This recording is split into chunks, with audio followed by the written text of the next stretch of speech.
이 존 버년의 철로 역정은 1부와 2부로 구성되어 있어요.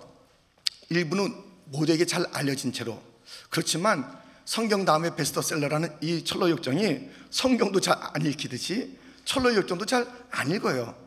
그러나 가장 판매 매수가 성경 다음이라고 하는 철로 역정, 그 우리가 익히 알고 있는 철로 역정, 그 순례자, 장망성을 떠난 순례자, 그리스도인 크리스천, 그 사람의 이야기가 일부입니다. 그리고 뒤에 쳐졌다가 다시 회개하고 그 길을 쫓아 천성 가는 길에 나서는 부인과 자녀들의 이야기 2부입니다.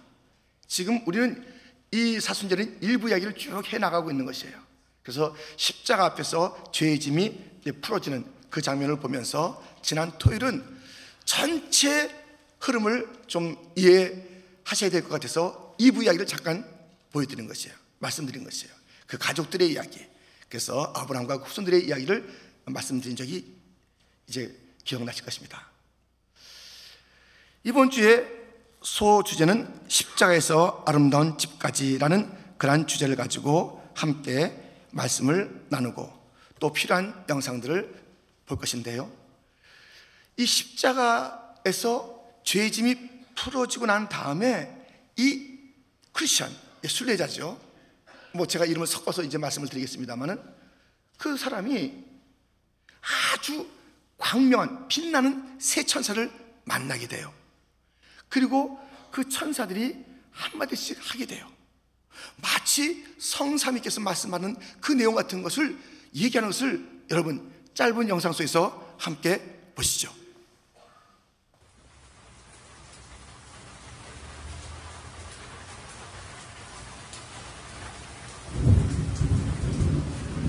Are you Jesus, the Son of God?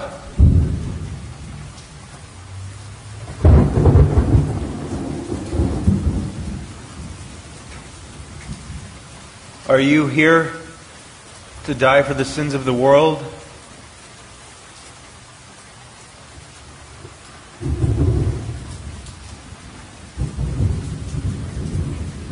You see, I have this, my burden, my sin. I cannot rid myself of it.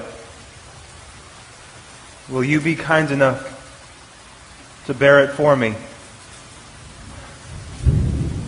and die for me as well?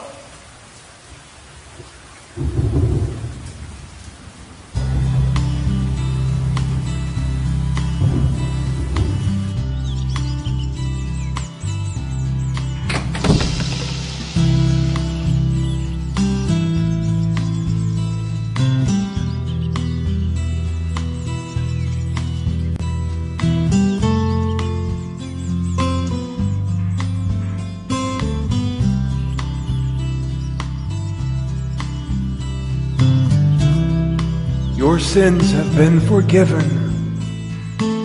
You are a new creation. You now bear the mark of Christ. It cannot be removed. Go in peace.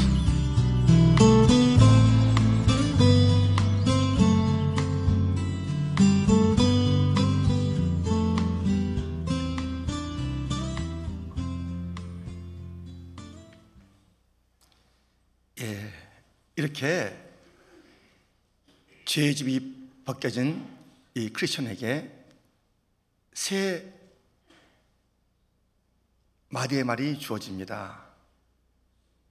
죄 사함을 받았다.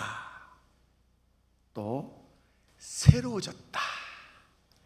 인침을 받았다. 라는 십자가에서 주의 사랑, 주님께서 다 받아주잖아요. 그래. 그 주님의 그 사랑을 체험한 자, 구속받은 자, 다른 말로 죄 사함을 입었다는 것입니다. 새로워졌다는 것입니다. 인침을 받았다는 것입니다. 오늘 이번에 우리 청년들이 계속 잘 성경을 봉독해 주시고 하는데, 그 봉독 가운데 세 군데의 본문이, 그 짧은 본문이 그 천사들의 그 메시지와 같은 구원받은 자들의 중요한 특징, 그 세 가지를 일러주고 있으니 우리가 함께 살펴보고자 하는 것입니다. 첫 번째 죄사함을 받다라는 것입니다. 사과나무는 사과 열매를 맺고 포도나무는 포도 열매를 맺는 것은 너무나도 당연한 것입니다. 타락한 인간은 죄가 본성입니다. 죄가 나무입니다. 뿌리입니다. 그래서 맺히는 모든 것들은 죄의 열매뿐입니다. 이 죄. 그래서 다윗은 이렇게 고백했습니다. 시편 51편 5절에 보면 내가 죄악 중에서 출생하였으며 어머니가 죄 중에서 나를 잉태하였나이다. 죄가 본성이에요. 죄 가운데 태어난 그 인생인 것을 그렇게 고백하는, 왜 다윗의 고백일 뿐이겠습니까? 우리 모두의 모습 아니겠습니까? 여러분들, 우리 자녀들이 얘가 도대체 얘가 왜 이렇게 속을 썩이냐? 놀라지 마세요. 우리도 그렇게 속을 부모님에게 썩인 거예요. 그 아이들도 그 부모에게 또 속을 썩이는 거예요. 이게 죄성이 있기 때문에 시기, 질투, 거역, 그 온갖 그릇된 생각들과 그릇된 길로 가는 것이 품 안에 있을 때나 천진난만한 아이 같죠. 죄덩어리. 아직 제대로 표현하지 못해서 그렇죠. 가끔 표현합니다. 앙앙 울면서 말이죠. 아주 싸나워요. 그 죄성을 갖다가 여실히 보이고 있습니다. 그런 게 인생이 그예요. 인생이 가르쳐주지 않아도 거짓말하는 것이에요. 분노, 시기, 질투 다 있는 것이에요. 얼마나 무서운 존재의 인생. 왜 그렇습니까? 다시 한번 성경의 선언을 들어보십시오. 아니, 같이 우리가 읽겠습니다. 로마서 3장 23절. 모든 사람이 죄를 범하였음에 하나님의 영광에 이르지 못하더니. 지금 이 죄라는 것은 하나님과의 관계가 틀어진 거 아니겠어요? 이 죄, 이 틀어진 인생들은 소망이 없습니다. 이 인생들은 기다리는 것이 무엇이냐면 죽음이 기다리고 있고, 그 다음에 심판이 기다리고 있고, 그 다음에 지옥이 기다리고 있고, 이 지옥은 영원히 불타는 고통의 자리입니다. 사람이 구하는 게 아니에요. 하나님께서 말씀하신 것이에요. 진실하신 예수께서 말씀하신 것입니다. 1.1핵도 틀림이 없는 성경에 수없이 기록된 말씀, 그것이 인생이 가야 할 순서며 그 운명인 것입니다. 여러분, 그래서 이 죄인들이 가야 될 그 길, 이 죄의 문제를 해결하고 싶은데 죄의 문제는 스스로 해결할 수 없다는 것을 너무 잘 알잖아요. 많이 학식이 좀 많아지면 될까? 좋은 상담을 받으면 좀 될까? 여기저기 좀 양심을 가지고 좀 착한 일을 하면 좀 될까? 그 어느 것도 해결책이 아니라는 것을 우리는 알잖아요. 하나님과 어그러진 이 죄 문제는 하나님으로부터 용서를 받아야 해결될 줄 믿습니다. 하나님으로부터 용서를 받아야 되는 것이에요. 그래서 오늘 그 본문에 이런 말씀이 있습니다. 마가복음 2장 5절 말씀인데요, 같이 한번 읽겠습니다. 예수께서 그들의 믿음을 보시고 중풍병자에게 이르시되 작은 자야 네 죄사함을 받았느니라 하시니. 아멘. 하나님의 아들이시요 하나님이신 예수님은 죄 용서하시는 권세가 있습니다. 우리 주님이 죄 용서를 해줘야지 죄의 문제가 해결되는 것입니다. 그런데요, 조금 전에 읽은 본문을 다시 찬찬히 보면 이게 무슨 본문이냐면, 그 중풍병자의 네 친구들이 이 중풍병자를 메어서 예수님에게 데리고 가다가 그 여러 가지 어려운 일이 있음에도 불구하고 기어코 그 지붕을 뜯어서라도 그 자기 중풍병자 친구를 예수님 앞에 이르게 하는 그 열심, 그 확신, 예수님에게 데려가면 고침을 받는다라는 그 믿음이 있었어요. 예수님께서 보신 믿음은 예수님은 병을 고친다라는 그 믿음을 가지고 있었어요. 아니, 그들이 예수님은 병을 고칠 뿐만 아니라 죄 사는 능력, 권세가 있으시다, 그것을 가지고 있다 할지라도 여전히 그들의 믿음일 뿐이에요. 근데 이 소자가 죄사함을 받은 거예요. 응? 아니, 그들의 믿음을 보시고 이 사람이 죄사함 받았네? 이거 어떻게 연결되는 거지? 다른 사람 믿음을 통해서도 죄사함을 받을 수 있는 것인가? 여러분, 성경은요 전체적으로 어디 하나 어울려져서 그릇되게 해석하면 안 되는 것이에요. 자, 보세요. 지금 예수님께서 죄사함을 받았다라고 하는 그 사람이 누구냐면 중풍병자예요.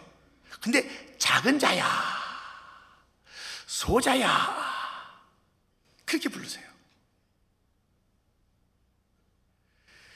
그것은 이 사람이 지금 뭐 키가 작다는 겁니까? 그냥 너 병들었지 하는 그 연민의 정을 가지고 부르는 그 호칭입니까?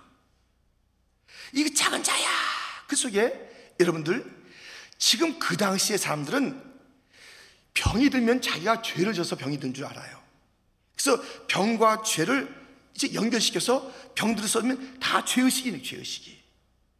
그래서 예수님께서는 그렇게도 가르쳤어요. 야, 그 병이 죄 때문이 아니라 하나님의 영광을 위한 병이야 라고 그것에 대해서 아닌 것을 일러주신 적도 있습니다만은, 그 병자들은 대부분이, 보는 사람들은 대부분이 죄인데 뭐가 있어, 이렇게 여기는 그 의식 속에서 이 사람도 심각한 죄의식이 있는 거예요.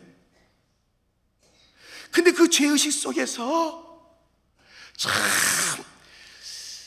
이 죄 문제를 가지고, 이 병은 곧 죄라고 생각하니까요, 죄 문제를 가지고 있었던 이 사람은 친구들하고는 달라요. 자기 병도 병이지만 자기 속에 이 병을 일으킬 그 죄성, 죄의식이 있다 이거예요. 그래서 예수님께서 작은 자야 했을 때 그 작은 자야, 죄인아 부르시는 거예요. 이 세상에 소망이 없는 자야, 소망이 없는 자야. 그 자기 자신도 그 정체성이 있는 거예요. 내가 이 병도 병이지만 이 죄의식을 갖고 있던 그 자가 작은 자의 의식을 갖고 있는 것이에요. 그 정체성을 갖고 있는 것이에요. 나는 소망이 없었는데 이분 별 고치시는 분, 이분 하나님의 아들이야, 이분이야말로 나의 죄를 씻을 수 있어. 그 속에 자기의 죄에 대한 인식이 있었고, 그 주님을 만났을 때 작은 자, 나는 소망이 없습니다. 나는 죄인입니다. 나는 큰 자가 아닙니다. 나는 내가 할 수 있는 자가 아닙니다. 나는 아무것도 할 수 없습니다. 주님이 도우셔야 합니다. 작은 자야 불렀을 때 거기에 주님께서 그 안에 담겨진, 친구들에게 없었던, 진짜 자기 자신이 있었던 나는 죄인인데요, 어찌 좀 해주세요, 그 갈망을 보셨던 주님께서 그를 고쳐주신 것입니다. 죄사함은 내가 죄인인 것을 알고 내가 큰 자다, 나는 내 스스로 할 수 있다가 아니라 나는 할 수 없습니다. 나는 죄인입니다. 나는 소망이 없습니다. 하나님의 아들이신 당신이 나를 고쳐주지 않으면 나는 이 죄가 고쳐질 수가 없습니다. 주님은 작은 자야 부르면서 그를 고쳐주셨습니다. 성도 여러분, 작은 자야 네 죄사함 받았느니라, 이것이 얼마나 위대한 선언입니까? 이 문제가 해결되어야 될 줄 믿습니다.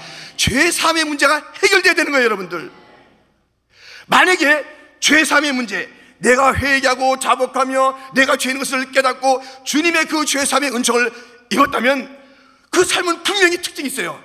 찬송하는 거예요, 기뻐하는 거예요, 감격하는 것이에요. 가장 인생의 난제 중에 난제, 이것이 무슨 돈으로 해결됩니까? 실제적으로 감옥에 가서 10년 20년 산다고 그게 해결되는 것입니까? 어떤 우리가 돈을 갖다가 무엇을 가지고 갚아도 될 일입니까? 이것은 단 하나, 길 하나밖에 없어요. 예수님의 죄 용서하심, 십자가의 은총, 보혈의 은총밖에 없는 줄 믿습니다. 이 은혜를 받은 자라면 특징이 있어야 되는 것이니, 나는 죄사함 받았다는 감격이 있어야 되는 것이에요. 감사가 있어야 되는 것이에요. 찬송이 있어야 되는 것이에요. 예배가 시시할 수가 없는 것이에요. 형식적인 예배가 될 수가 없는 것입니다. 이거는 의식이 아니에요. 이건 살아계신 하나님을 만나는 자리예요. 나를 용서하신 그 주님이 나를 또 품으시고 그 감사와 감격을 받으시며 오늘도 말씀을 들려주시고 오늘도 기도를 들으시며 오늘도 동행하시다는 그 하나님의 언약 가운데 내 손을 붙잡으시는 거룩한 예배 가운데 얼마나 삶의 감격이 되며 예배가 감격이 되겠습니까?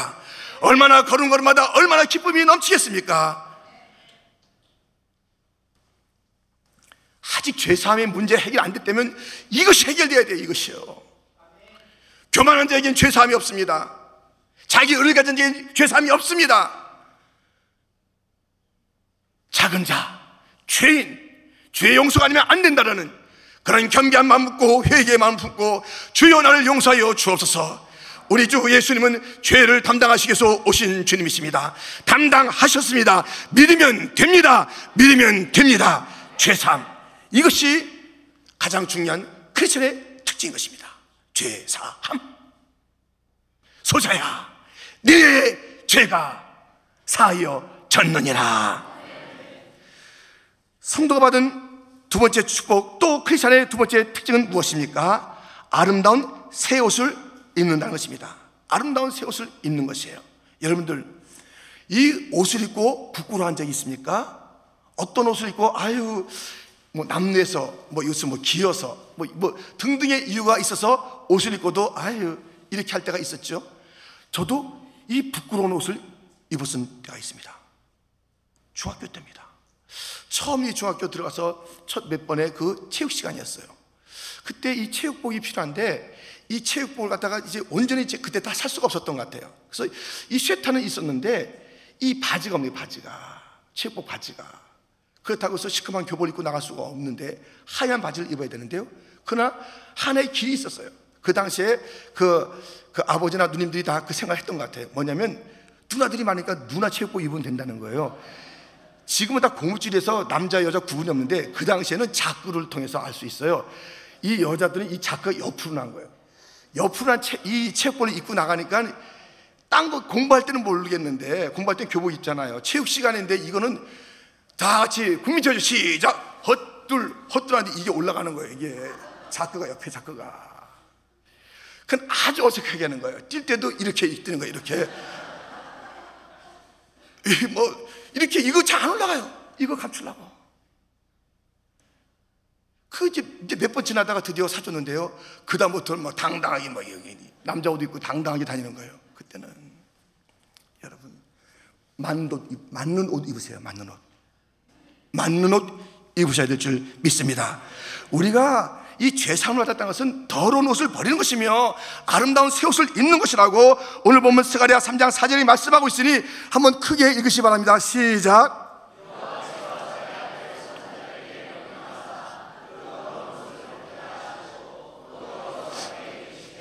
내가 네 죄악을 제거하여 버렸으니 네게 아름다운 옷을 입히리라 하시기로. 아멘. 여러분들, 우리가 그리스도인이 됐다는 것은 무엇이에요?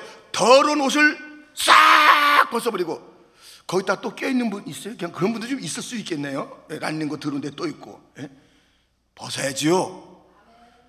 제정신 아니잖아요. 더러운 걸 벗고 입어야 되는 거 아니겠어요?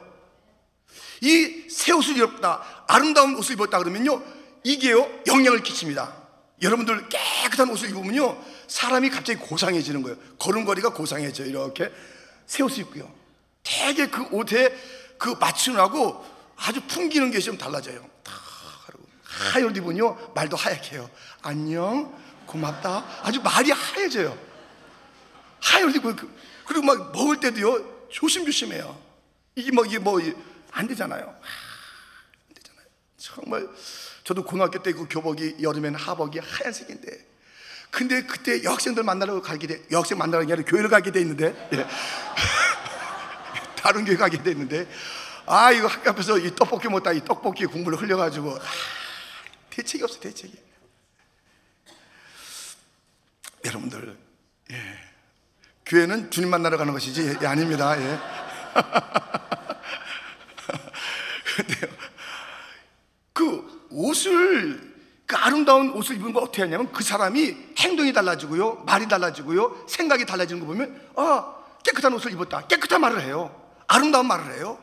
달라진 말을 해요. 변화된 생각을 해요. 깨끗한 옷을 입었다는 것은 그렇게 증명이 되는 거예요. 달라져요. 언어가 달라지는 거예요. 이 언어가 달라져야 돼요. 요즘은 이게 쿠쿠밥솥 같은 걸 하면 밥이 잘 됩니다. 쿠쿠밥솥 저도 할 줄 알아요. 이 밥속에 밥을 갖다 하면 잘 돼요. 요즘은 그런 밥 많잖아요. 근데 옛날에는 뭐 부뚜막에서 밥을 짓거나 풍로 같은 데 밥을 짓거나 또 연탄불에 밥을 짓으면요 이 밥이 잘 안 돼요. 그래서 어느 집에서 주부가 정성스럽게 밥을 했는데 3층 밥이 된 거예요. 1층에는 이 밥이 탔고 중간에는 이제 대충 익었고 위에는 설은 거예요. 그래서 갖다 딱 남편에게 내놨더니 이걸 밥이라고 했어, 이걸 먹으라고 준 거야 하면서 막 면박을 주고 구박을 한 거예요. 근데 그 옆집에도 똑같은 일이 벌어진 거예요. 그래서 3층 밥이 나왔어요. 근데 그 남편이 말합니다. 여보, 한꺼번에 세 종류의 밥을 먹으니까 얼마나 좋아. 나는 이 삼국밥이 좋아. 하면서 막 누룽지도 먹고 뭐 다 좋아. 그랬어요. 여러분들, 이 두 남자의 노후는 안 봐도 비대해요. 안 봐도 비대요. 뻔해요. 맨날 구박하고 그 노후가 어떻게 되겠어요? 칭찬하고 위로하고 격려하고 그 나중에 어떻게 되겠냐고요. 잘해야 돼요. 말이 달라져야 돼요. 아멘? 달라져야 됩니다. 달라져야 돼요.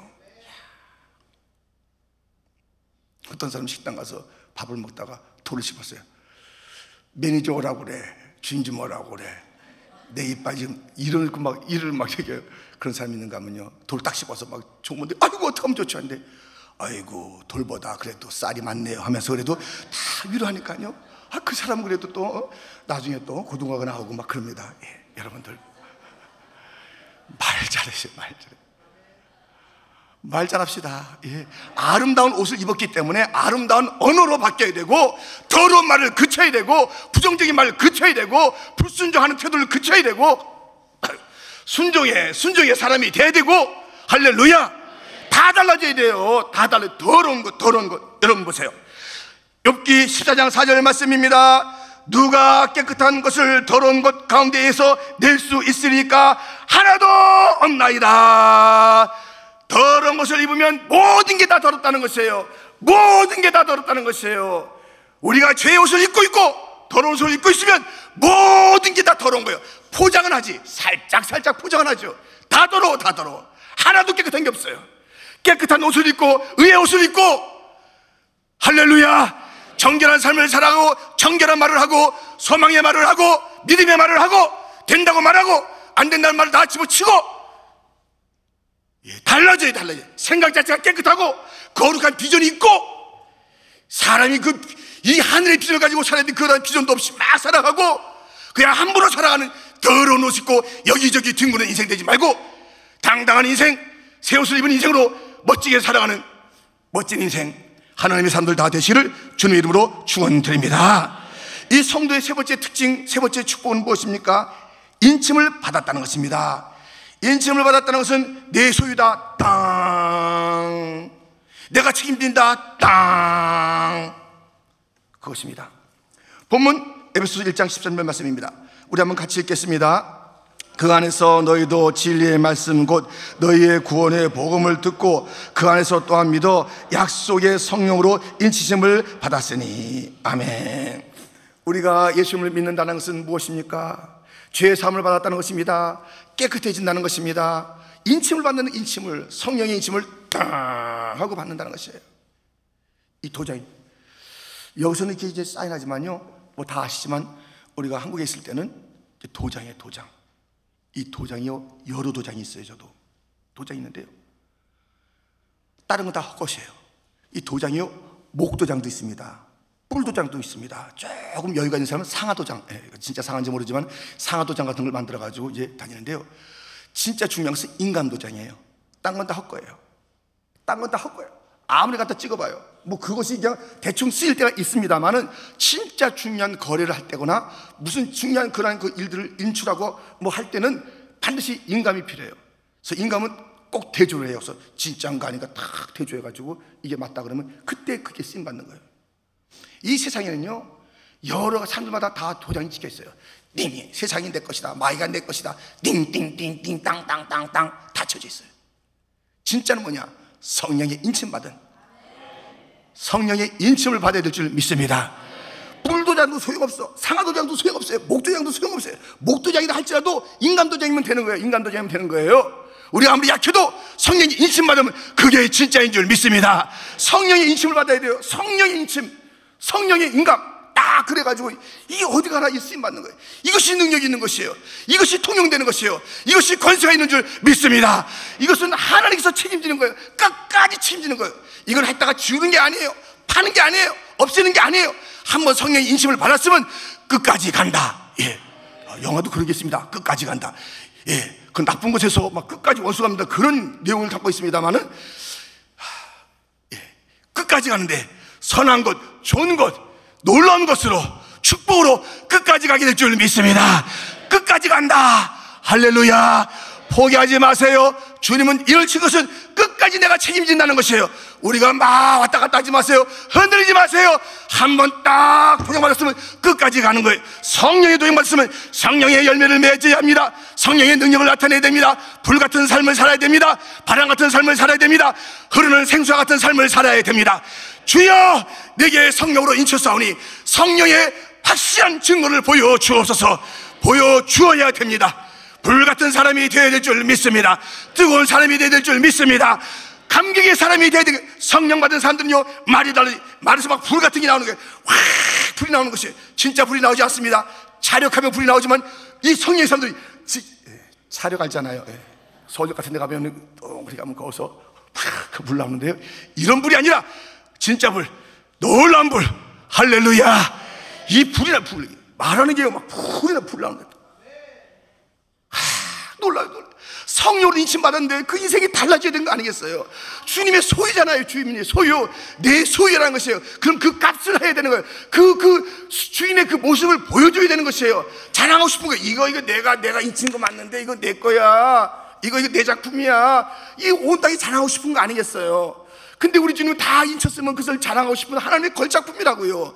근데 감추고 싶어서 되겠습니까? 자기가 만든 건데 아이고 이것은 내가 좀 실패한 작품인데 말이지, 이게 없어요. 주님에겐 다 걸작품이니 자랑스럽게 나가서 주님의 영광을 나타내는 그런 성령으로 인침받은 자의 삶을 살아야 될 줄 믿습니다. 성령이 오셨네. 성령이 오셨네. 성령의 놀라운 동행이 우리 가운데 있는 줄 믿습니다. 성령으로 다시 일어야 될 줄 믿습니다. 그동안 우리가 사순절에 잠잠했던 그러한 삶을 다시 우리가 일으킬 때에 성령의 바람이 일어야 될 줄 믿습니다. 성령의 불이 일어야 될 줄 믿습니다. 생수의 강이 흘러야 될 줄 믿습니다. 배에서부터 생수의 강이 흘러나리라. 이것은 성령을 일컬어 말씀하시는 거라고 요한복음 7장에서 말씀하고 있으니, 우리의 배에서부터 쫙 저 속에서부터 성령의 생수가 솟아나는 자, 그 모든 모습을 볼 때마다 시원시원한 자, 그 모든 삶을 지나갈 때마다 다른 것을 살리는 자, 그 사람을 만날 때마다 실했던 영혼들이 일어나는 자가 되어야 될 게 아니겠습니까? 그 사람 만나면 병들어. 그 사람 만나면 부정적이 돼. 그 사람 만나면 모든 게 다 험해져. 그 사람 만나면 뭐가 진리인지 아닌지 몰라. 이런 자가 되어서는 안 되는 것이, 성령의 사랑은 분명합니다. 진리와 비진리가 분명합니다. 그런 사람이 다 되어야 될 줄 믿습니다. 여러분, 이렇게 그 크리스찬의 그 십자가 앞에서 새 천사가 말했잖아요. 제삼을 받았다, 새로운 피조물이 있다, 세워졌다는 것이에요. 우리에게 주어진 이 놀라운 은혜들을 가지고 살아간 자가 되게 평안히 가라, 인침을 받았다 말하는 준 거예요. 놀라운 변화들이 있는 거예요. 이젠 다르게 살아야죠. 이전과는 다르게 살아야죠. 할렐루야. 다르게 살아간 자 되시기를 축원합니다. 우리는 죄삼 받았습니다. 우리는 아름다운 옷을 입었습니다. 우리는 성령의 인침을 받았습니다. 이 3대 특징을 잊지 마십시오. 다시 한번, 이 3대 특징이 무엇일까요? 첫 번째는 죄 사함을 받았다, 아름다운 옷을 입었다, 성령의 인침을 받았다. 다시 합니다. 죄 사함을 받았다, 아름다운 옷을 입었다, 성령의. 그 내용을 알아야 됩니다. 목사님이 오늘 새벽에 성 뭐 이러는데 이게 뭐더라? 이걸 확실하게 가슴에 품고 기도해야 되겠습니다. 옆 사람에게 우리 그리스도의 3대 특징, 3대 축복을 다시 한번 두 분이서 한번 쉐어해 보세요.